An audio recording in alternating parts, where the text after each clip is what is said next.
Okay, so now I'm gonna get to Sam's death, and the evidence that the government actually presented concerning Sam's death came from the newspaper article of his death where he was shot. That would be my actual document number 6. And then under that document, they show his obituary. They show a picture of Sam Scully and his obituary. Then they displayed to the jury on Government Exhibit 20, Sam's being murdered. He's been shot in the head. He's laying on the ground dead. And on Government Exhibit 22 is another angle of his being dead, laying on the sidewalk in the Calliope housing project.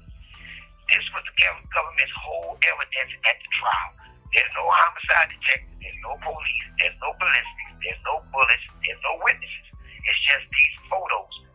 And how the government wound up introducing this evidence, if you go to document number 7, was to a man from the Magnolia Housing Project that none of us ever seen before in our lives. He called the government from Cottonport, Louisiana, which was a state facility where he was there for robbery. He was a heroin addict and had robbed a white lady out of a pocketbook and everything, and he got convicted. His name was Anthony Bedon, and he told the government that he was kin to Danielle Metz, and he overheard Glenn Metz offer Nap and Meatball $10,000 apiece and 2 kilograms of cocaine to kill Sam Scully. And if you read down the excerpt from the government's closing argument, this is what the government is telling the jury. When you get down to line 15 of that, she's saying that, this is the prosecutor saying, who joins Glenn Metz for this venture? It's Gerald Elwood and General Arthur. And then she tells the jury, and it's given to you so you have a background on how all of this starts, because there is no charge there for that. So for everybody that think that I was convicted for killing Sam or Meatball was convicted for killing Sam, we're not convicted for killing Sam. There's nobody ever been convicted for this man's death. But with the government, which she goes on to say, we don't have an eyewitness to bring you for that particular act. We don't even have to prove it, ladies and gentlemen, because all we have to do is prove the unlawful agreement. And you have to decide whether or not these individuals joined into an agreement by the testimony of Anthony Bedon given to you, so you have to know why the war started. This is all manufactured in the prosecutor's office. This is all a story. It's a narrative to bring us into the court to convict us for the Elwood Expressway murder. None of this ever happened, but it's a lie because they wanted to say it was an agreement. If you agree to something, that makes it a conspiracy. So this is how we are all attached to Glenn Metz. All right, hold on. I want to go back to that witness part right quick because that just can't be glossed over. And my question about that is, are we supposed to believe that you, Glenn Metz, and Meatball basically sat around having a conversation, giving all the details of the crime? I'm talking about the dollar amounts, the names of the victims. I mean, just conveniently everything that would be needed to convict you in court. We're supposed to believe that y'all sat around and talked about this openly in front of somebody that nobody knows. Like none of y'all knew this dude and y'all talked about this in front of him. I mean, you don't have to be street savvy to know that you don't talk about that kind of stuff in front of somebody you don't know. And hell, you probably wouldn't do it in front of somebody that you do know. But, are we supposed to believe that this happened as a matter of common sense? Yeah, this is what they told the jury. I had 11 whites and 1 black on the jury. None of my jurors were from New Orleans. And they were from Jefferson Parish and Thibodeau and areas like that. But this is what was told to them. And this is what I'm sitting in prison for the rest of my life for. And that's what this is the whole story about Sam Scully's murder. This is what was part of the propaganda in the news media through Channel 4, 6, and 8, and through Time Picayune news article. And this actual story has had a perpetual effect to where it goes on all the way to this day. And this is what really happened. And it's absolutely nothing further from the truth. None of this never happened. We never, like I said, we never even heard of this man before, never seen him. Worry about Sam Scully, for everybody to know this is all a myth. And this is where the myth of the Glenn Metz trial came from. Glenn cannot make clemency to this day because of this man's statement that he ordered that hit, so they always looked at him that he had something to do with that.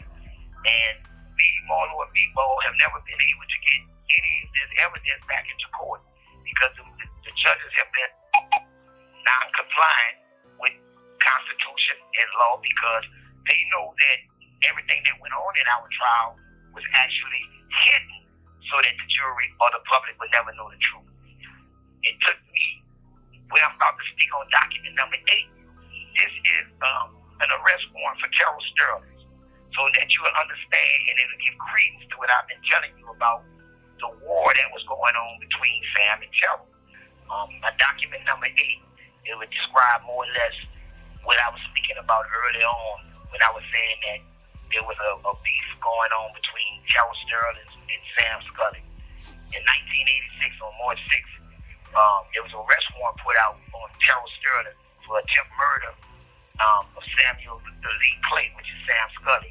And also, I think his name was Robert Cole was involved in this. He was murdered that day.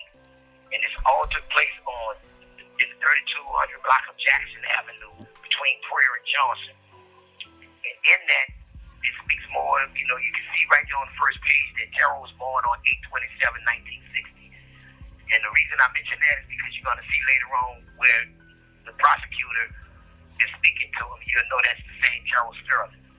But if you go through the documents and you get the page at the very top left-hand corner on page, it says page 7 of 10, you'll see where Sam Clay's sister in paragraph number 2 is speaking to a homicide detective on the scene where she said that her brother had advised her he had been shot in 1984 and that he had informed her not to bring her children around him because someone was trying to kill him.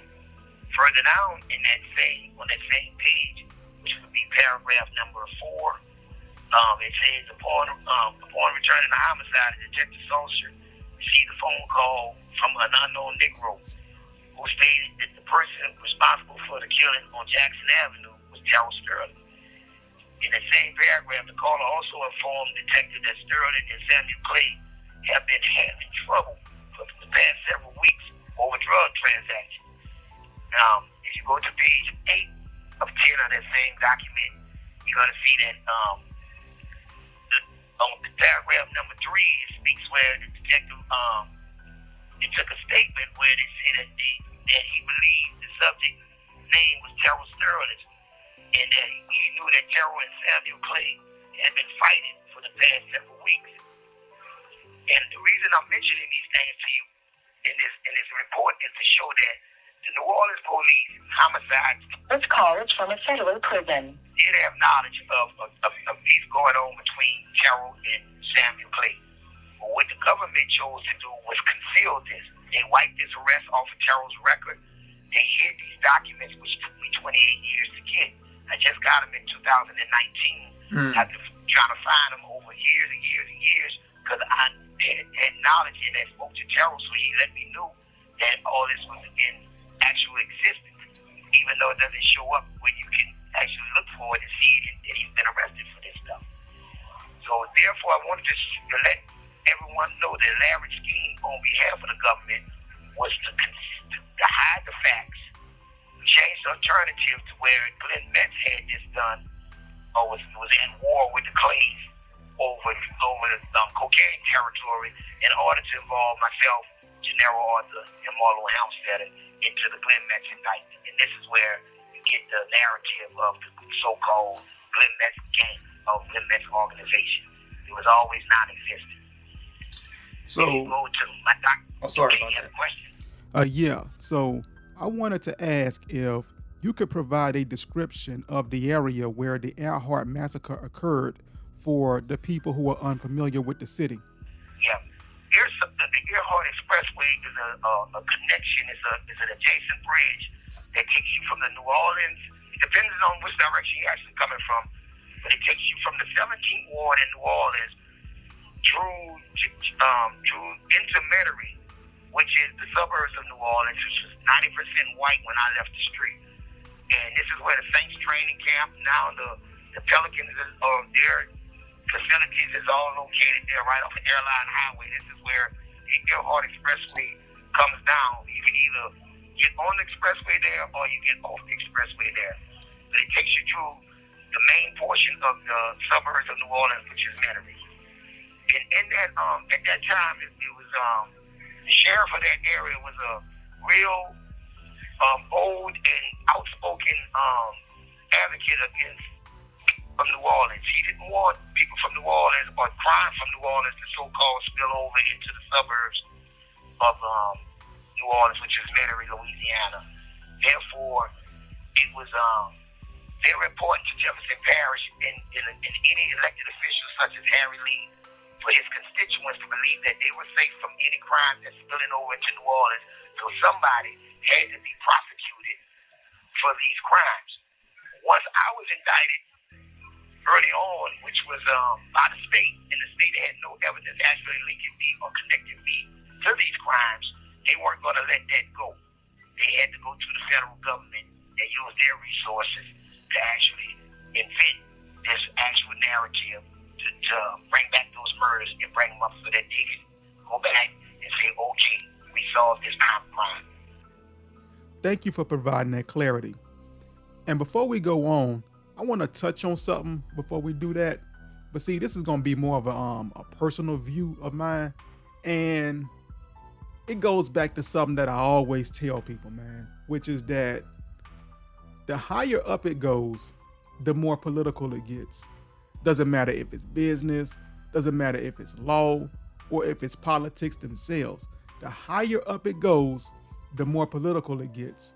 And the more political it gets, the less that people tend to care about what's true and what isn't true. And now this is especially true when it comes to the law. And now this gonna kind of like mess some people up. And it is that when it comes to high profile cases, that stuff is almost always strictly political. So a lot of times they don't really care about who actually did the crime or not. It becomes about closing the case because the high profile case is now political. So just wanted to include that part in there, man, since we were on the subject kind of sort of. But let's go ahead and get back to it. Yeah, sure. I wanted to also explain how Marlo was actually involved in this matter. Marlo had escaped from LTI, which is Louisiana Training Institution at that time, and I think, I'm not sure of the date, but I remember it being in January, and the reason I'm able to remember that is because I had got shot on December the 6th, 1989, and it was probably it was right after the holidays that I actually got to see my boy again after a few years of him being incarcerated. He had been incarcerated, I think, since he was about 15 or 16. And he was assisted in that escape by one of his best friends. His name was Derek Mahoney. Derek was indicted with us initially in the state. And how that actually took place was that Derek and Marlo had been, I guess they call them, it's not monkeys, but they slept next to each other. They was on the same team in LTI. And then when Derek was allowed to have a Christmas leave to come home for Christmas, and Marlo was denied that opportunity, they had made a pact that I would come back to get you. So once the holidays was over, Derek never did show back up at LTI. So therefore, he was listed as escape or warning. But what he did is manage to come back, and whatever plan that him and Marlo actually set up while they were in there, he was able to execute that and help his best man get on out of there, and they got back to the streets of New Orleans.